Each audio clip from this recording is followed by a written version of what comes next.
Oi pessoal, boa noite. Vamos começar a fazer a transmissão agora dessa palestra, dessa live, falando sobre vida após a morte, a parte 2. Ok? São casos reais de reencarnação que eu faço essas palestras em centros espíritas, umbandistas. E a semana passada nós falamos sobre o caso do James Leininger. Detalhadamente falamos sobre o livro, foi escaneado, as imagens, tudo, e nós passamos para vocês, né? Espero que tenham gostado. Agora são 18 horas, vamos até 18h40.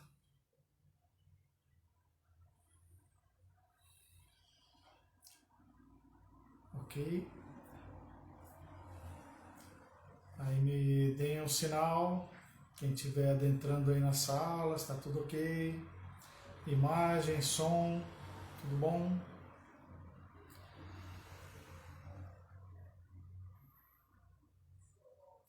Aguardar um pouquinho, o pessoal entrar. Já tem uma pessoa conectada. Duas. Então passe alguma mensagem para mim, está tudo ok? Para mim saber quem é que está conectado também. Aqui eu estou numa sala onde tem muito movimento aqui do lado, de vez em quando entra um som externo aí e vamos ter que nos acostumar.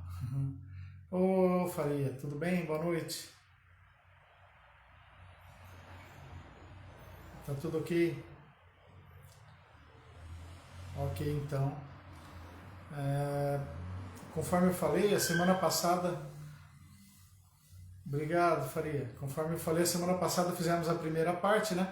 Esse material eu mostro numa palestra só, que dura de 2 a 3 horas. Então, vou bem detalhado, bem demorado. Mas aqui, a cada 40 minutos, a gente tem que dar uma... Vamos fazer por partes, né? Em 2 partes dá para fazer. Semana passada mostramos o livro A Volta, a história do James Leininger, melhor história que eu considero sobre vida após a morte. Muito bem documentada no livro A Volta, The Soul Survivor, em inglês. Muitas imagens, muitos relatos do menino. Viraria um filme muito bom, né? Quem sabe um dia. Hoje nós vamos falar aqui, se der, de 8 casos. Boa noite, Beth. Nós vamos falar sobre um menino chamado Titu Singh, da Índia, que se lembra de ter uma outra encarnação. Vamos falar do Divaldo, de uma situação dele na França. Uma carta psicografada que aí não tem livro nenhum, eu recebi essa informação pelo meu site, vidaaposamorte.org.br, de uma pessoa que localizou isso num jornal lá na Tribuna do Ceará, me passou. A psicografia de uma pessoa relatando onde estava o corpo dela. Vamos falar de um livro do Ernesto Bozano. Vamos falar de um livro também do James Van Prague. Uma pessoa que se lembra, que relata um contato de um filho falecido que veio na forma de um sobrinho, tá? E de um menino curdo, perto de Israel, e do filme Minha Vida na Outra Vida, Minha Vida em Outra Vida, da James Cockrell. Ok? Vamos ver o que dá para falar aqui hoje. Vamos começar pela história do menino, Titu Singh. Tem um vídeo na internet, depois futuramente eu posso apresentar esse vídeo. Eu ainda não aprendi completamente a compartilhar material pelo Facebook. Eu faço muito pelo Zoom isso, e nessa plataforma eu não consigo ainda, pela segunda vez, passar os arquivos de PowerPoint, de vídeo, de Word e tudo mais. Senão eu mostraria um vídeo para vocês. Procurem lá um vídeo na internet chamado Suresh Verma, ou Titu Singh, dura 3 minutos, ok? O que acontece? Um menino na Índia, chamado Titu Singh, lá em torno de 7 anos, ele começa a relatar e falar para os pais: olha, vocês não são meus pais, eu quero ir para minha família verdadeira. Aí a mãe fala, mas nós somos sua família. Não, eu quero ir para o meu pai e minha mãe verdadeiro. Não, você já está na... Que história é essa, né? Que nós não somos seus pais verdadeiros. Você nasceu aqui, né? Não, eu me lembro de outro pai e de outra mãe. E ninguém entendia muito bem o que era. Ele insistia muito nisso e falava que tinha uma outra família e dava o nome dele como adulto lá, que era Suresh Verma. Aí o pessoal perguntava para ele, mas me dá mais detalhes isso daí, o que você lembra? Ele falou, eu era dono de uma loja de eletrônicos, consertava, né, rádio, televisão, tudo mais, e numa cidade tal, tinha uma esposa com o nome tal, os filhos tal, dava os detalhes. E aí ninguém acreditava nele. Essa é história de criança, só para variar, né? Tem muito material aqui, relatos de crianças, hein, gente? Nós vamos explorar isso futuramente aí. Todo mundo, isso é coisa de criança, não deve ser verdade. E ele tentava fugir de casa, o pessoal não deixava, né? Ele desesperado, até que a família falou, meu Deus, vamos... Obrigado, Vânia. Vamos lá. O irmão dele, um irmão um pouquinho mais velho, não era adulto, mas era um pouquinho mais velho, ele resolveu ir para a cidade onde o irmãozinho dele dizia que tinha nascido. Aí ele pegou um trem e foi até a cidade. Chegou lá naquela cidade, sem consultar nada antes, foi com a cara e com a coragem, comprou a passagem e foi, desceu e começou a perguntar, foi procurando lá se havia alguma loja de eletrônicos, alguém com o nome que o irmão falava. Ele descobriu que existia uma loja de eletrônicos cujo dono chamava Suresh Verma. Olha só, já começa aí as coincidências. Parece o outro livro, né? Tem muito material, gente, é muito rico hoje em dia, muito material. Então, ele descobriu uma loja de eletrônicos, foi falar com a mulher, que era a esposa do Suresh Verma, e explicou para ela, olha, tem um irmão, que ele disse que é a reencarnação do seu marido, estamos em outra cidade, você poderia visitar ele e tudo mais. E deu detalhes aí que o menino falava. E ela ficou impressionada e foi. É legal ver isso nas imagens do vídeo, né? Pena que eu ainda não consigo fazer isso aqui. Depois eu repito essas duas palestras de novo, compartilhando com vocês tudo isso, tá bom? Lá pra frente. E assim que ela entrou na sala, o menino já, na casa do menino, né? Que ela foi visitar a família, o menino já reconheceu ela e se aproximou já, abraçou ela e quis ficar do lado, né? E começaram a conversar. E ela ficou impressionada com os detalhes que ele dava e falou, vamos levar ele até a casa lá para ver se ele reconhece alguma coisa. Aí foram, chegou lá, ele deu o nome um por um dos filhos e acertou o nome de um por um, de quem era quem. E nas prateleiras da loja de eletrônico, ele foi e falou, olha, aqui quando eu morava aqui não tinha isso daqui nessa prateleira, não tinha isso daqui, aquilo estava naquele outro lugar, explicou detalhadamente. E a esposa do Suresh falou, é verdade. Naquela época estava desse jeito aqui os materiais. E tinha algo enterrado lá no quintal da casa que ele havia relatado e nem a esposa não sabia que o marido havia colocado lá. E aí ela foi, cavucou onde o menino falou e achou realmente o que o marido tinha enterrado lá. Aí isso daí ficou um fato famoso lá na Índia, ficou saindo no jornal, tudo. E como era algo recente, eles tinham a autópsia, né, da pessoa. Então o menino dizia que ele morreu da seguinte maneira, que ele estava no carro, foram, acho que é tentar assaltar o carro, ele reagiu, mas deram um tiro na cabeça dele e pelo vidro, né? E aí ele não sabia nada da vida do Suresh Verma. E na autópsia dizia isso mesmo, que tinha tomado um tiro bem onde o menino apontava na cabeça. Ele tinha cabelo. E aí o pessoal teve a brilhante ideia de raspar a cabeça dele para ver se tinha alguma marca. Não é todo mundo que tem marca de inocência. Tem alguns livros que falam sobre isso. Eu tenho aí, vamos mostrar. O Ian Stevenson, famosíssimo pesquisador americano da Universidade da Virgínia, ele tem vários livros muito bem estudados pela universidade, com marcas de nascença, bem interessante. Crianças que nasceram sem dedos, com a orelha decepada, tudo que eram consequências já do nascimento, mas que vinham de outra vida, de algo que machucou o espírito deles, né, o perispírito ou o corpo astral deles, e na futura vida veio com alguma deficiência. Não é todo mundo que acontece isso, senão nós estaríamos cheios de marcas, mas algumas crianças vêm com essas marcas de nascença. E quando cortaram o cabelo do Tito Singh, descobriram que tinha uma marca bem onde ele falou que tomou o tiro, e bem onde a autópsia do Suresh Verma mostrava. E aí resolveram raspar inteirinha a cabeça e viram que saía do outro lado, entendeu? Tipo, deu um tiro aqui, a munição, e saiu por aqui. Então ele tinha 2 marcas na cabeça, embaixo do cabelo. Eu nem tinha percebido muito isso. E batia exatamente 100% com a autópsia do Suresh Verma. E aí todo mundo ficou impressionado. Ele conseguiu detectar, falar quem que havia atirado nele, descrever um pouco a pessoa, batia com os dados do laudo lá do boletim de ocorrência, né, da investigação.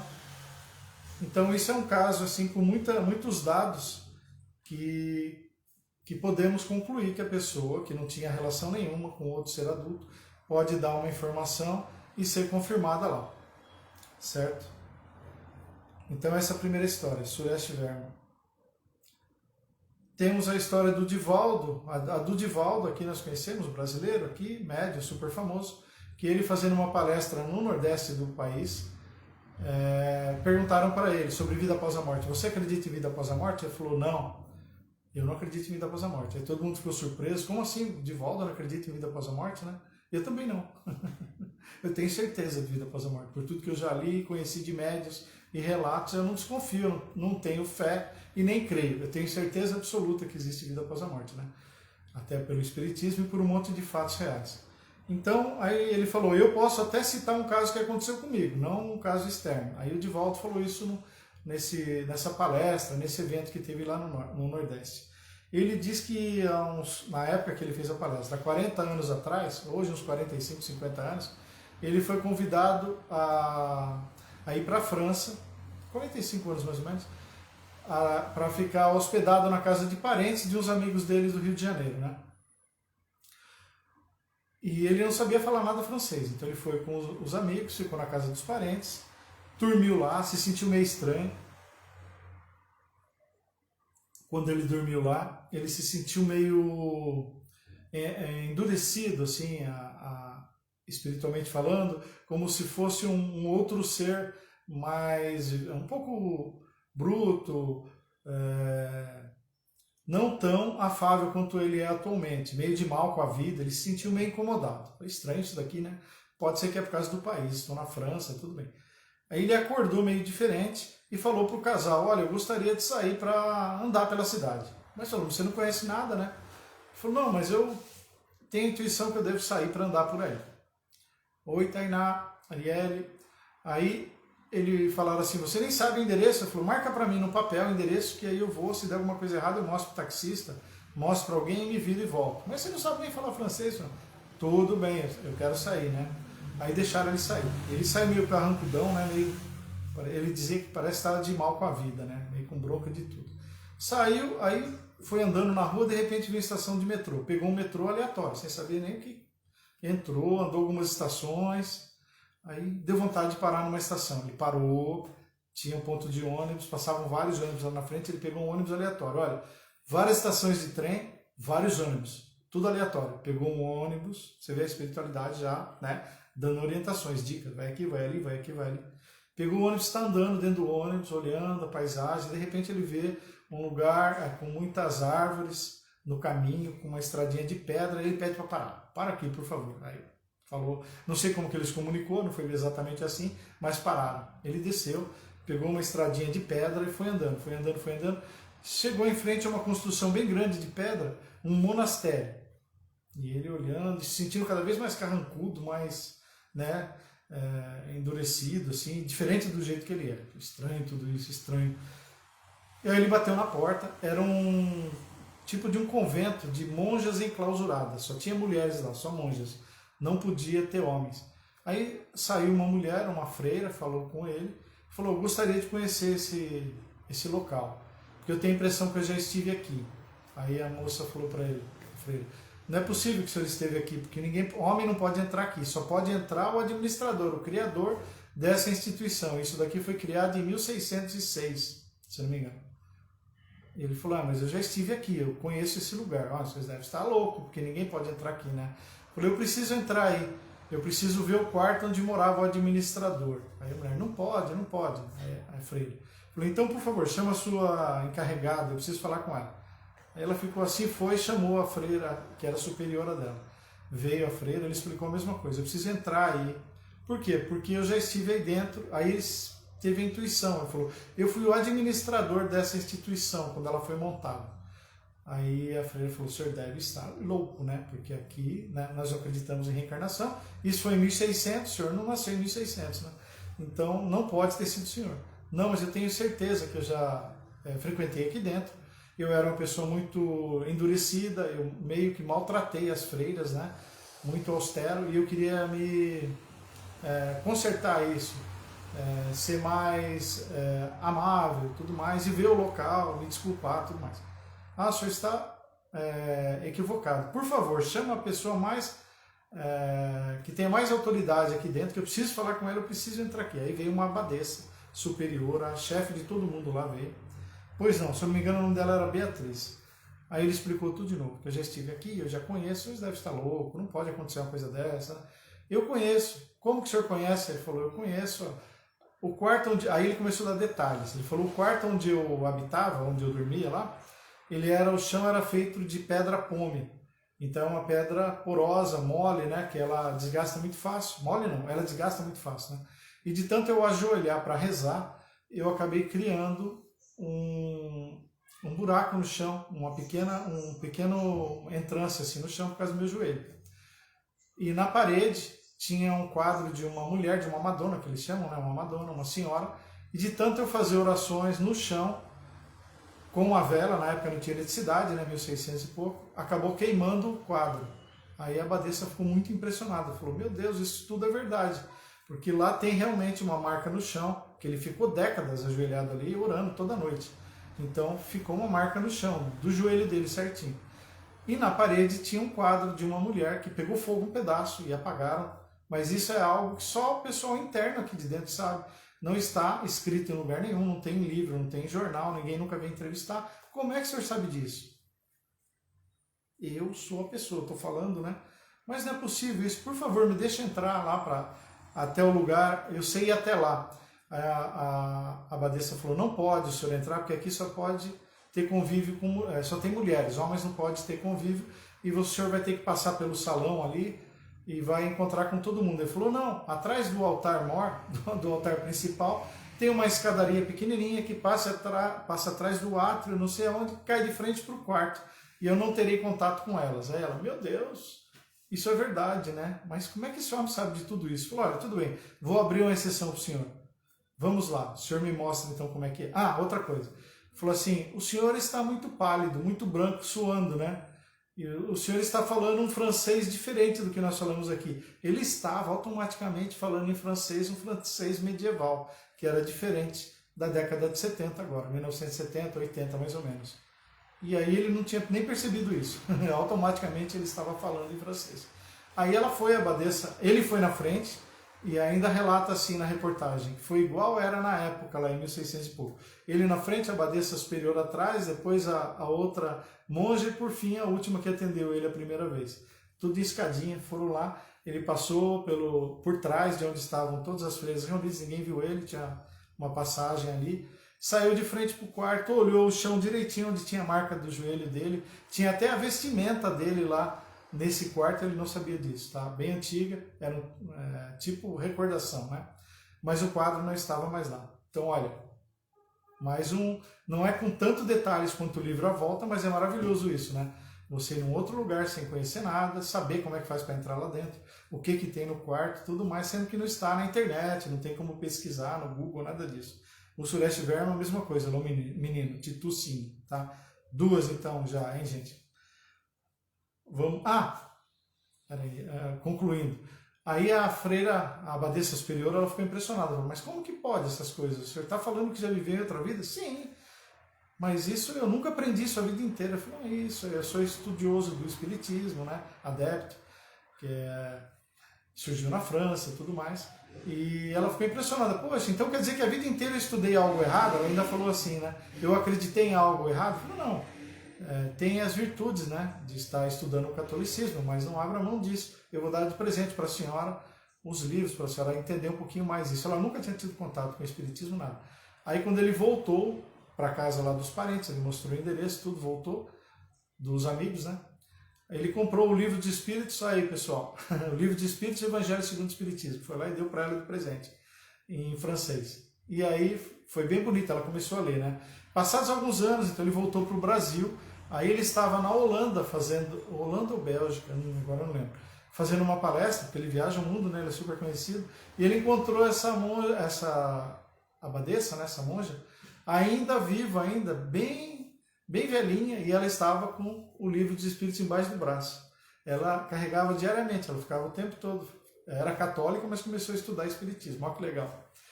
Ponto positivo aí, né? Muito legal isso daí.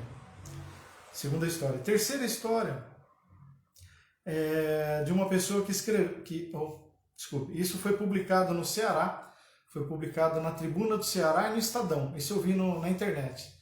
E aí eu pesquisei mais a fundo. Não tem livros ainda, que eu saiba, não tem livros.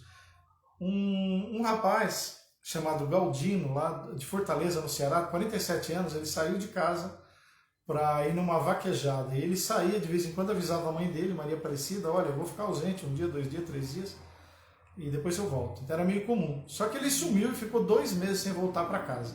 A mãe ficou muito desconfiada. O que será que aconteceu com ele? Vou acionar a polícia e tudo mais. Não descobri onde ele estava. Fez 200 cartazes com a foto dele bem grande. Pregou em poste, levou em um monte de lugar. O Alex, abraço aí, Alex. Do Japão, Alex, beleza? Fez 200 cartazes, publicou em vários lugares com a foto, telefone, não achou ele. Aí ela ficou já sem esperança, começou a estudar Espiritismo, né? Para ter um consolo. E aí, depois de 5 anos ele desaparecido, ela está numa reunião mediúnica com um médium, Newton. É a segunda vez que ela tinha ido numa reunião de psicografia. Ela já tinha ido várias palestras, mas não psicografia. E aí esse médium ele recebe uma carta do sogro dela, o avô do menino não, porque ele tinha 47 anos, né? O avô do rapaz que já era desencarnado também, falando, olha, onde você está procurando, você não vai ter muito sucesso. Procura na Lagoa do Juvenal, deu esse nome. Aí deu para ela, até o médium ficou meio assim, falou, meu Deus, e se for alguma coisa errada, né? E ela foi pesquisar, tem uma Lagoa do Juvenal lá em Fortaleza, lá no Ceará, é um tipo de uma represa, uma lagoa grande, e ela pesquisou e viu que haviam descoberto uma ossada lá de uma pessoa, havia pego fogo, diminuiu o mato e acharam restos de uma pessoa lá. E pelo estado de decomposição não conseguiram identificar quem era, não tinha documentos, nada, enterraram como indigente. Aí ela foi na delegacia e falou, olha, eu suspeito que seja do meu filho. Sem falar que era por causa de uma carta psicografada, né? Senão o pessoal já ia criar o E, né? E aí o delegado já tinha teste de DNA, ele pediu para fazer um exame e comprovou que era o Galdino, filho dela. Olha que coisa linda isso daí. Então, um espírito passa a mensagem num centro espírita dizendo onde está um corpo. Vão lá, descobre que existe um corpo que era o filho da pessoa que estava procurando ele. Maravilhoso isso, né? Nos Estados Unidos tem muito isso daí. Então, foi comprovado aí, digamos assim, a sobrevivência, né? Não é um caso de reencarnação aqui. No caso do Divaldo, sim. No caso de Surécio Verma, sim. Mas aqui é um caso de sobrevivência da alma, de vida após a morte, tá? Um caso muito parecido com esse, então esse é o terceiro caso, vamos para o quarto. Aconteceu num livro do Ernesto Bozano, um excelente pesquisador, Ernesto Bozano, no começo do Espiritismo, lá do século passado. Nossa, tem muitos livros escritos ele. Ele conta que ele participando de uma reunião mediúnica num país lá da Europa, o pessoal reunido e de repente um espírito se comunica. E era um espírito muito ainda apegado à terra, digamos assim, e ele meio apavorado, quer passar uma mensagem, o pessoal deixa, e aí ele fala o seguinte, eu não estou me sentindo bem do jeito que eu fui enterrado, porque uma parte do meu corpo ficou faltando, olha que interessante. A perna dele um pedaço da perna dele estava faltando, o osso da perna, você vê, era muito pensamento materialista, não era para se preocupar com mais nada dos ossos, né? Porque nós temos vários ossos e várias reencarnações, cada um num canto do planeta aí, e está tudo bem, né? A gente segue em frente. Mas ele ficou incomodado no mundo espiritual, não tinha muito conhecimento, então ele se manifestou, foi permitido isso, e ele falou, mas onde que está isso? Aí ele explicou, ó, na vila tal, na cidade tal, tem um muro bem grosso, feito com areia da praia, ali é próximo do mar, e tem pedras, ele é feito, né, com areia, pedra, cimento ali daquela época, e em determinada parte do muro tem um osso lá, que é um pedaço da minha perna. Ele falou que ele bebia muito e ele estava andando na beira da praia, caiu, morreu afogado, e aí retiraram o corpo dele, acho que demorou muito, uma parte do osso ficou lá, entendeu? Então não estava enterrado com tudo que precisava. Aí o pessoal foi lá pesquisar, vamos ver se é verdade isso. E descobriram que tinha um osso que ele falava da perna faltando exatamente lá, e ninguém sabia que isso daí existia. Então, olha, mais um fato real, digamos assim, né? Que um espírito passa, alguém vai e descobre e vê que é verdade. Igual o Tito Singh falou de algo que estava enterrado na casa dele, né? É muito interessante isso daí. Tem várias crianças que falam isso, de objetos, que escreveu alguma coisa em algum lugar, que tem, e vão lá e descobrem que era do antigo, da pessoa adulta que já havia falecido, tá? Então, o livro do Ernesto Bozano é o quarto. O quinto caso é de um menino que também numa reunião mediúnica, parecida com a carta psicografada lá no Ceará do Galdino, esse menino não era bem menino, era um adolescente já, ele através do médium chamado James Van Praagh, ele é bem famoso nos Estados Unidos, ele não é espírita, não é um budista, não pesquisa Allan Kardec, nada, mas tem mediunidade. E aí ele faz reuniões, ele é até um consultor de filmes. Sabe aquela série A Médium? Muitos de vocês já assistiram. Quem já assistiu A Médium, coloca aí, digita aí para mim para saber. Aquela série, ele foi o consultor daquela série. O pessoal se consultava com ele, até alguns casos que ele presenciou para poder usar no filme. E ele aparece num desses episódios lá da A Médium, tá bom? James Van Praagh. Então ele tem um livro chamado Conversando com os Espíritos. Tem outros livros no Brasil com esse mesmo nome, mas James Van Praagh, americano. Então ele fazia reuniões, né, com pessoas na casa dele, iam lá várias pessoas que perderam parentes, e ele tentava, bem diferente do espiritismo aqui, né, tentava manter contato. A Arielle disse que assistiu, legal, Arielle. Ele tentava manter contato. Então, existiam, a Tainá também, existiam várias mulheres lá, senhorinhas, que perderam os parentes, filho, marido e tal, esperando para se comunicar. E no mundo espiritual existe uma fila também para se comunicar, né? Tem alguns que têm mais prioridade que outros, aí eles escolhem lá em cima quem é que vai se comunicar, né? Mas esse rapaz, ele no mundo espiritual, já desencarnado, ele estava desesperado para se comunicar. Então, o James Van Praagh percebeu ele no meio lá, agitadíssimo, querendo, a Alessandra também viu, legal, ele querendo se comunicar, eu quero falar com a minha mãe, eu quero falar, e todo mundo, calma, vai na fila, espera aí, ele, não, eu quero falar, eu preciso falar, aí tudo bem, todo mundo deixou, fizeram um acordo, todo mundo, vai lá, tudo bem, já que você está desesperado, fala aí, deve ter alguma coisa muito séria, né? E aí ele incorporou e começou a falar, aí falou, eu não lembro o nome nem do filho nem da mãe, tá? O livro meu emprestei e sumiu, é um dos dezenas de livros aí que emprestei e sumiu. Aí o médium falou, o James Van Praagh, o filho tal e a mãe tal. Aí a mãe já, meu filho, né? Ele falou, ele está dizendo aqui que ele não se suicidou, ele foi assassinado. E todo mundo na família pensa que ele suicidou, então ele está aqui indignado, todo mundo achando isso, mas não foi isso que aconteceu. Aí ela falou, mas como não, né? Aí, porque acharam ele com um revólver na mão. Então, tinha as impressões digitais dele no revólver, ele com um revólver, com um tiro, ele mesmo se matou. Como é que alguém ia pegar e só se fosse né, arquitetar um plano muito, muito bem feito para colocar o revólver na mão de alguém para parecer que foi assassinato, né? Ninguém desconfiou. Aí ele falou, não, foi um amigo, não era bem um amigo, um conhecido meu, ele era dependente químico, né? Então, drogas nunca é uma coisa boa, né? Nunca leva para algo bom. Ele estava devendo dinheiro para esse rapaz que vendia entorpecentes, e o rapaz foi cobrar ele em casa, e eles tiveram uma discussão, porque ele não tinha o dinheiro todo para pagar, e o rapaz acabou atirando nele. E aí, na hora, o que eu faço? O que faz? Ele pegou, limpou as impressões digitais, colocou na mão do rapaz, e no chão. Então pareceu que foi ele que se matou, né? E o rapaz roubou um relógio dele, que ele tinha, que era presente lá da mãe, e era muito valioso. Não sei se ele era de ouro, banhado a ouro, alguma coisa assim. O rapaz roubou. Então o menino em espírito que estava se comunicando, falou assim, pergunta para minha mãe onde está o relógio que estava comigo. Aí o James Van Praagh perguntou, onde que está o relógio do rapaz? Ela falou, não sei, não, fiquei tão apavorada lá com a morte que eu nem lembrei de relógio, né? Falei, então, o relógio foi roubado pelo rapaz tal, está com ele. E ele está usando até hoje. O espírito acompanhava ele, ó, e via que ele estava usando o relógio. Aí a mãe falou, contrata um investigador que vocês vão descobrir que foi ele, né? Aí, então isso saiu no jornal nos Estados Unidos, é uma prova que serve até para a polícia. Lá nos Estados Unidos eles consultam muitos médiuns, né? Seria legal se fizessem isso com mais profundidade aqui no Brasil.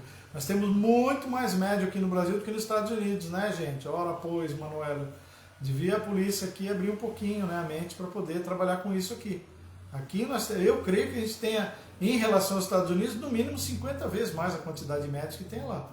Então aqui deveria ser mais explorado isso pelo menos umas 10, 20 vezes, né? Abrirem mais para isso daí, né? E aqui que tem muito mais médium não é explorado, lá que não tem tanto é explorado. Fazer o quê, né?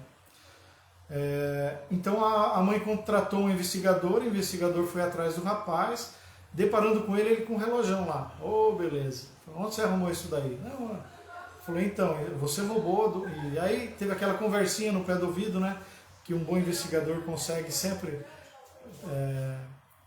colher as informações, né? Com aquela conversinha amorosa que os investigadores têm. Conversou com ele, deu uma espremida nele e ele acabou confessando. Fui eu que matei ele, sim. Olha. E o rapaz foi preso. Foi preso através de uma comunicação mediúnica. Olha, interessante. Mais uma prova não de reencarnação, mas de vida após a morte, tá bom? É um misto, né, de reencarnação com provas, tá bom? James Van Praagh, conversando com os espíritos. Temos o caso da Nazaré. Nazaré é uma pessoa que me escreveu. Essa sim me escreveu pelo site. Ela é de Belém. E é um caso de reencarnação também. Vamos lá. Ela tinha um filho, que esse filho foi andando de carro, foi assaltado. Foram roubar o carro dele e ele reagiu, mataram o rapaz. Tinha 20 anos mais ou menos, super novo. E ela ficou arrasada com isso. Ela tinha 3 filhos, mas houve casos de cartas psicografadas por Chico Xavier usada na justiça no Brasil. Sim, concordo com o Ezequiel. Mas é bem pouquinho, né? Deveria ser aberto, muito mais, né?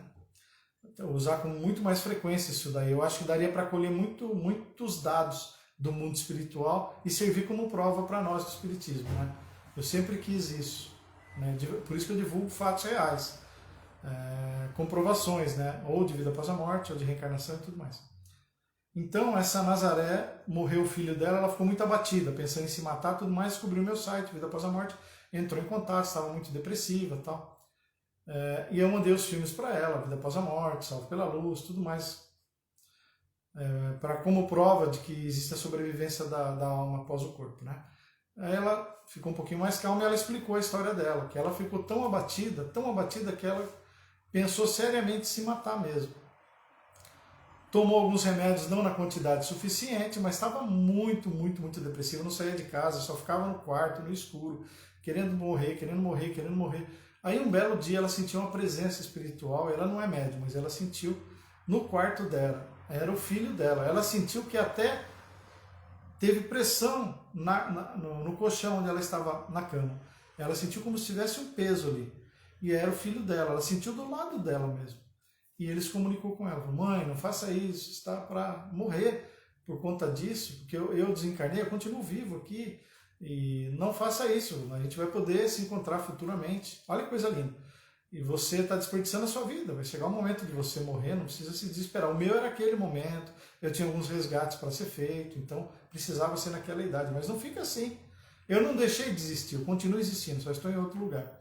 E tem outro problema, outra questão. Você tem mais 2 filhos, tem 2 irmãos meus aí que precisam de cuidado. Você só está dedicando atenção a mim, está sendo até meio egoísta. E ela ficou assim, é mesmo, né? Então, você está pensando só em mim, egoísmo, apego. E pensa nos outros 2. Se você não quer pensar em você, pensa nos outros 2 que estão precisando de ajuda. E tem mais uma coisa que eu quero falar para você. Eu vou nascer na família novamente. Olha que bonito.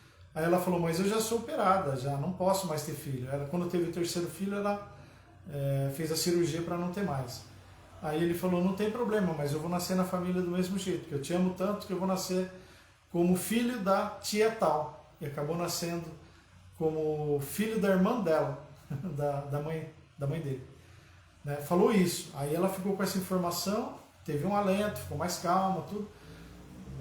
Começou a se recuperar, acreditar um pouco mais. Passou um ano mais ou menos, nasceu uma criança. E um menininho, né? Muito parecido com ele quando ele era pequeno. E o menino adorava ver as coisas dele. Quando apontava a foto dele, que havia falecido em algum lugar, ele ficava toda hora querendo fazer alguma comunicação, dizer alguma coisa, mesmo antes de falar, né? Bem pequenininho. E pegava e mexia tudo nos objetos, nas coisas do rapaz que havia falecido. Então, assim, fortes indícios, né? De que depois eu não tive mais contato, se ele crescendo, se ele falava, dava detalhes da vida do filho, né? Mas tudo indica que sim. Já falamos 6 exemplos, vamos falar do sétimo. Sétimo é de um menino curdo, perto de Israel. Quem escreveu isso foi um pesquisador, um hipnólogo e psicólogo ou psiquiatra chamado Trutz Hardel. Ele tem um livro que não tem no Brasil ainda esse livro, infelizmente, senão eu já teria comprado. Então a história dele é sempre falado de pessoas que lerem outras línguas, em inglês principalmente. Ele é alemão, se eu não me engano. Trutz Hardel, hipnólogo, tá? Faz terapia de vidas passadas, regressões e tudo mais. Ele conta que um menino curdo começou a dizer que tinha um outro nome, é tudo muito parecido as histórias, né? E que morava em outra cidade e que havia sido assassinado. E ele nasceu com uma marca na testa, na cabeça, uma mancha vermelha. E ele falava que é ali que bateram uma picareta na cabeça dele e mataram ele. E aí todo mundo ficou meio assim, e aí alguém levou a sério e resolveu pesquisar. E foram na cidade que ele falava e descobriram que lá realmente uma pessoa morreu com o nome que ele dizia que era, estava sumido há muito tempo, na verdade, e o menino dava relatos de onde esse corpo estava enterrado. Então foram lá, desenterraram, o corpo da pessoa desaparecida estava lá.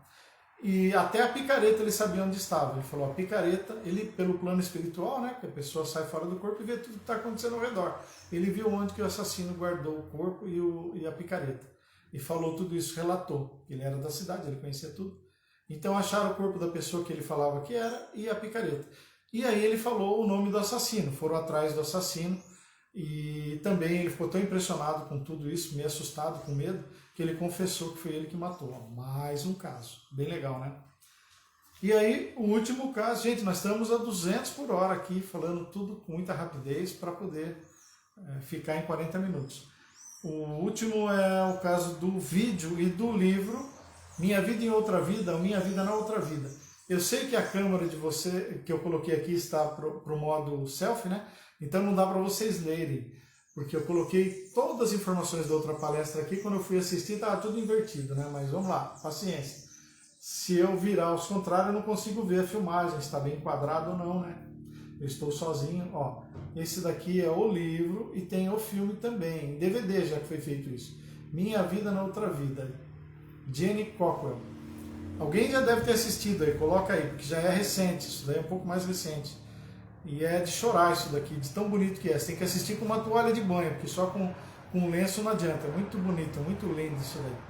É uma americana que se lembra de ter vivido na Irlanda, numa cidade chamada Malahide, ela lembrava até o nome. Desde criança ela desenhava o mapa da cidade, ruas, igreja, sabia o nome das pessoas, tudo mais. A Alessandra lá assistiu. E aí ela falava isso para a mãe, coisa de criança, coisa de criança. Todo mundo fala isso, né? Coisa de criança. E aí guardou tudo num baú, os desenhos dela. Ela tinha até o desenho da igreja da cidade, do jeitinho que era. Quando cresceu, se tornou arquiteta, casou com um engenheiro e montaram uma construtora. E enquanto estava construindo as casas, ela começou a ter flashes. Durante a adolescência ela parou de lembrar, depois começou a ter flashes dessa vida passada. Falou para o marido achou que ela estava louca. Aí ela foi numa palestra do Raymond Moody Jr., que escreveu o livro Vida Após a Morte, ou Life After Life em inglês, Vida Após a Vida, em português, Vida Após a Morte, que tem um filme também, tá? Que eu tenho também. Quem quiser depois aí, galera, entre em contato comigo, com o Ezequiel, aí eu tiro cópia dos filmes aí e passo para vocês em DVD ou em pendrive, tá bom? Tem vários filmes. Vida Após a Morte, Salvo pela Luz, Minha Vida na Outra Vida, e os livros espíritas todos aí, né? Nosso Lar, do Chico Xavier, do Divaldo, do Wagner Borges, Voltar a Viver, e tem um outro também, na década de 70, bem antigão, que é só para quem coleciona mesmo, gosta muito do assunto, não tem para vender aí em todo lugar não. Bom, ela então, se lembrando, depois que ela assiste a palestra, fica mais forte as lembranças dela sobre vida após a morte do médico Raymond Moody Jr. Aí ela vai e faz uma regressão e ela se lembra em mais detalhes ainda. Fala para o marido, você está louco. Aí fala com a mãe fala, vamos lá para a cidade para ver como é que é. Eles compram um mapa da cidade, vai lá nos Estados Unidos e encomenda. Você poderia mandar um mapa de lá? Porque eu me lembro de algumas coisas, conversa assim com o vendedor e chega o mapa de Malahide, igualzinho ela fala. O vendedor fala assim, poxa, você realmente viveu lá. Sabe o nome das ruas, o formato da igreja, tem foto da igreja, tem tudo. E ele fica impressionado. Aí ela vai para lá e tudo bate, o nome do açougue, a rua, tudo. Ela encontra um dos filhos, que foi filho da mulher que viveu lá em Malahide. Ele está vivo, já bem velhinho, lá com seus 70 anos, barbudinho, tudo. E ela vai falar com ele, que o Alessio também assistiu, legal, que ela é filha, que ela é mãe dele e tudo mais. Ele fica assim impressionado, como é que pode? E aí, na época que esse senhor era pequeno, aconteceu alguns fatos que só a mãe sabia, um segredo de família ali que só a mãe sabia. E aí ela relata isso para ele, falou, você lembra aquela vez? Aí quem está assistindo, que assistiu o filme, lembra da questão do coelho, que prenderam o coelho, o pai era muito briguento, beberrão, batia na mãe, espancava, tinha muitos filhos e tal. E aí capturaram o coelho e era para entregar para o pai, para eles comerem e tudo mais, e o menino soltou. Coração mole, coitadinho. Falou, não, vamos soltar. E a mãe falou, tudo bem, fica um segredo só entre eu e você, ninguém mais vai ficar sabendo disso. E aí ela fala isso, você lembra aquela vez que você soltou o coelho? Aí ele, nossa, como é que pode, né? Então, bastante lembranças e comprovação de reencarnação aí. Nesse caso, sim, vale a pena assistir o filme. Tá bom? Bom, deu aqui já o tempo. É 18h42. Ezequiel, eu acelerei o passo aqui hoje e não fiz o Pai Nosso. Então eu posso fazer o Pai Nosso agora? Vamos fazer agora, para fechar com chave de ouro aqui, que teve muita informação, teve 8 casos aqui que eu passei para vocês em 40 minutos, praticamente 5 minutos cada um, né? Futuramente, aí para a semana que vem, para as outras quintas, eu vou pegar alguns livros não espíritas, tá, gente? Espírita vocês já aprendem no Espiritismo, tá? Que traz conteúdo espiritual, ensinamento valioso, tá? E aí a gente vai compartilhando. Eu vou lendo, vou tirando trecho, a gente vai lendo e compartilhando. Ok? Vamos terminar então fazendo uma oração de agradecimento, agradecendo a Deus, nosso Pai, nosso Criador, Jesus, nosso Mestre, por esse encontro maravilhoso. Gratidão ao convite, gratidão a estar compartilhando isso com vocês. Que possa descer uma luz sobre a cabeça de todos nós, passar pelos nossos corpos nesse momento, exteriorizarmos aí na forma de ectoplasma, para a espiritualidade usar para a cura ao nosso redor. Pai nosso, que estais nos céus, santificado seja o vosso nome, venha a nós o vosso reino, seja feita a vossa vontade, assim na terra como nos céus. O pão nosso de cada dia nos dai hoje, Pai. Perdoai as nossas ofensas, assim como nós perdoamos a quem nos tem ofendido. E não nos deixeis cair em tentação, mas livrai-nos, Senhor, de todo mal. Porque a Ti, Pai, pertence o reino, o poder e a glória para todos sempre. Graças a Deus e graças a Jesus. Gratidão, gente. Então vamos terminando por aqui. Eu vou encerrar e até a próxima quinta aí com um material diferente, tá bom? Gratidão a todos, abraço a todo mundo aí. Fique com Deus, todo mundo.